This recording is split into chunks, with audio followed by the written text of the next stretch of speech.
Assalamualaikum warahmatullahi wabarakatuh. Apa kabar teman-teman semua? Sehat selalu.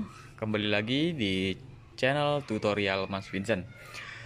Oke, kali ini saya ingin berbagi mengenai ciri-ciri dari freon kulkas itu habis, teman-teman ya.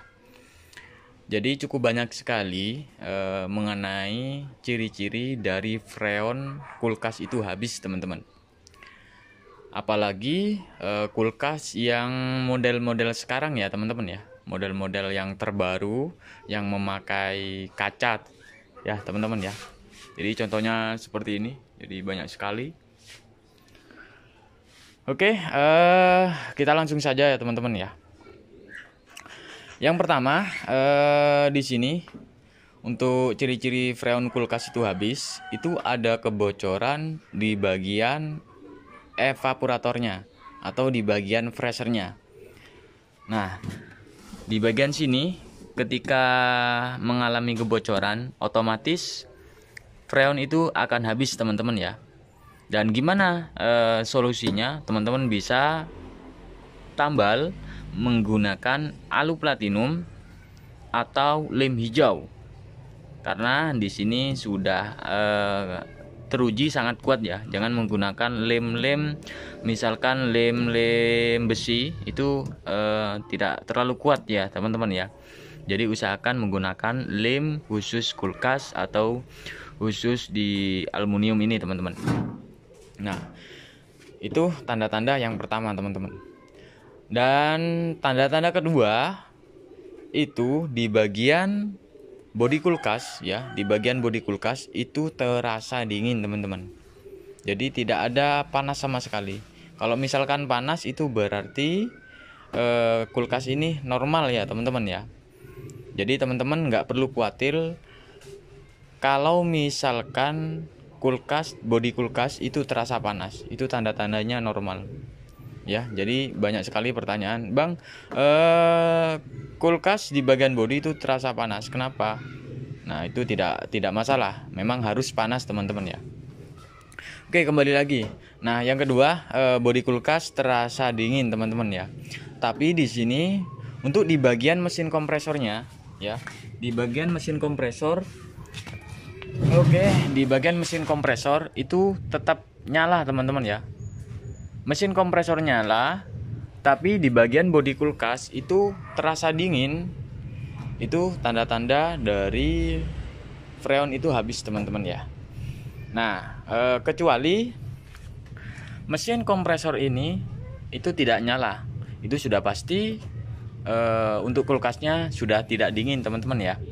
Jadi yang perlu kita yang teman-teman perbaiki, kalau misalkan mesin kompresor ini tidak nyala, teman-teman bisa lakukan pengecekan di bagian relay dan overloadnya ya.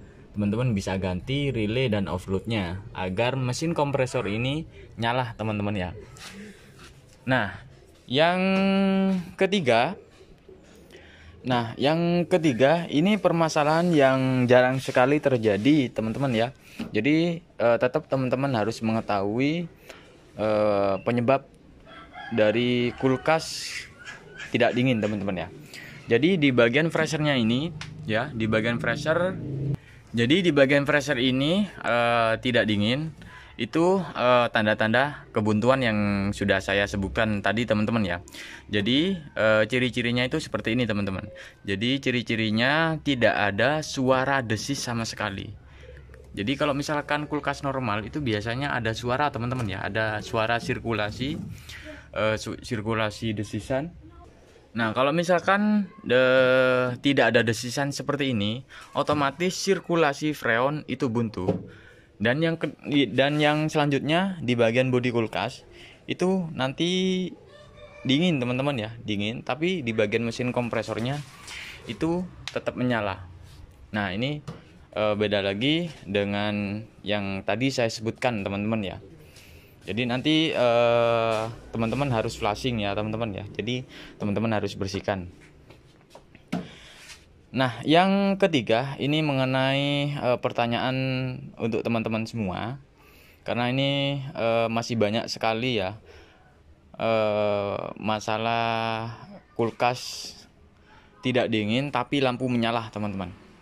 Nah, cara ngeceknya seperti apa? Nah, cara ngeceknya seperti ini, teman-teman ya. Jadi misalkan kulkas ini tidak dingin tapi lampu tetap menyala. Langkah yang pertama, teman-teman, itu langsung menuju ke bagian mesin kompresornya, teman-teman ya. Jadi langsung menuju ke bagian mesin kompresornya. Nah, di sini teman-teman bisa cek mesin kompresornya itu nyala atau tidak. Kalau misalkan nyala, ya, otomatis di bagian freonnya itu sudah habis. Nah, ini kerusakannya biasanya itu kondensor itu sudah mulai keropos, teman-teman ya. Jadi yang saya sebutkan di bagian bodi kulkas itu terasa panas, tapi ketika ada kebocoran di bagian kondensor itu otomatis freon sudah habis dan tidak dingin lagi. Nah, solusinya teman-teman harus mengganti kondensor yang baru. Nah, ini contohnya, teman-teman ya. Nah, ini contohnya kondensor yang baru. Jadi kita pasang di bagian belakang kulkas seperti ini. Ya. Itu solusinya. Itu harus kita ganti, teman-teman ya. Kalau tidak diganti, kalau cuman isi freon nanti bakalan tidak dingin lagi. Nah, yang selanjutnya, ketika mesin kompresor ini mati, ya, tapi lampu tetap nyala, teman-teman ya. Nah, teman-teman bisa cek di bagian relay dan overloadnya, teman-teman ya. Di bagian relay dan overloadnya, teman-teman bisa cek apakah ada yang putus atau tidak.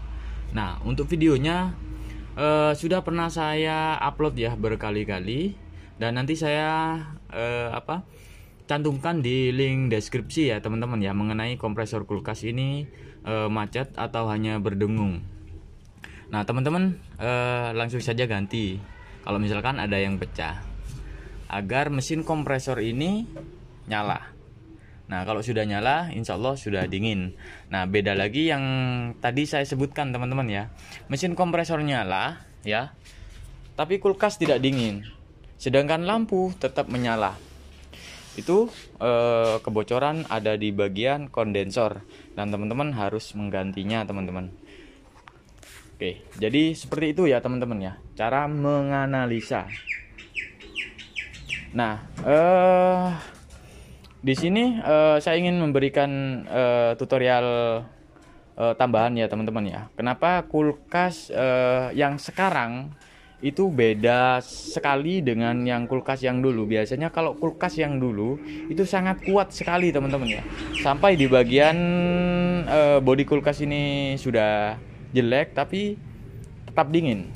Nah, untuk kulkas yang sekarang biasanya pemakaian 3 tahun ya sampai 5 tahun itu sudah mengalami keropos ya. Sudah mengalami keropos yang tadi saya sebutkan, harus ganti kondensor segala macam, teman-teman ya. Nah, di sini di bagian kondensor kulkas, agar teman-teman bisa mengerti juga, di bagian kondensor itu tidak lagi memakai tembaga, teman-teman ya. Kalau kulkas yang zaman sekarang, kalau yang dulu itu tembaga semua, teman-teman ya. Jadi keseluruhan bodi itu tembaga. Nah, tujuannya di sini kalau misalkan tembaga itu, di sini kondensor kan panas, teman-teman ya. Jadi ketemu dingin itu kuat. Kalau misalkan di kondensornya besi, itu gampang sekali keropos, teman-teman ya. Apalagi panas ketemu air dingin, teman-teman. Jadi di dalam bodi sini, teman-teman ya. Jadi itu gampang sekali. Itu yang membedakan, teman-teman. Dan untuk mesin kompresor itu lebih kecil, makanya rentan sekali kerusakan di kulkas yang baru. Jadi seperti itu ya, teman-teman ya. Nah, selanjutnya ya. Untuk kulkas-kulkas yang terbaru, kenapa kulkas cepat tidak dingin ya? Jadi ketika kita tes di toko itu dingin, tapi setelah kita beli, kita taruh di rumah itu tidak dingin. Nah, ini permasalahan yang sering terjadi juga. Nah, perlu kita ketahui ya, teman-teman ya, ketika teman-teman ingin membeli sesuatu, entah itu kulkas atau barang elektronik lainnya, usahakan listriknya itu normalkan saja dulu teman-teman ya. Jadi kalau misalkan di bawah 190, jadi teman-teman harus memperbaiki di listriknya dulu. Nanti kalau misalkan tidak di bawah 190, maka barang elektronik ataupun kulkas itu nanti akan cepat rusak. Nah, rusaknya di mana? Itu biasanya terletak di bagian mesin kompresor kulkasnya. Oke. Nah, ciri-cirinya untuk di listrik itu kurang bagus, ciri-cirinya itu biasanya lampu itu redup, teman-teman ya. Ketika di sore hari atau menjelang maghrib ya teman-teman ya, itu biasanya ada redup. Jadi kalau misalkan redup kemudian rusak, nah langkah yang pertama teman-teman perbaiki dulu untuk instalasi listriknya. Oke, diperbaiki agar keluar 220 atau paling minim 190 volt teman-teman ya, agar tidak mengalami kerusakan di bagian barang elektronik lainnya. Kalau misalkan langsung kita perbaiki di bagian kulkasnya, nanti kemudian hari kulkasnya akan rusak kembali. Karena faktor yang pertama itu penyebabnya itu ada di aliran listriknya yang kurang stabil atau voltase turun teman-teman. Jadi seperti itu ya teman-teman ya. Oke, semoga video kali ini bisa bermanfaat ya untuk teman-teman semua. Jika teman-teman ada pertanyaan mengenai kulkas, tidak dingin atau mesin cuci dan juga yang lainnya, teman-teman bisa tulis di kolom komentar teman-teman ya. Oke, semoga video ini bisa bermanfaat. Assalamualaikum warahmatullahi wabarakatuh.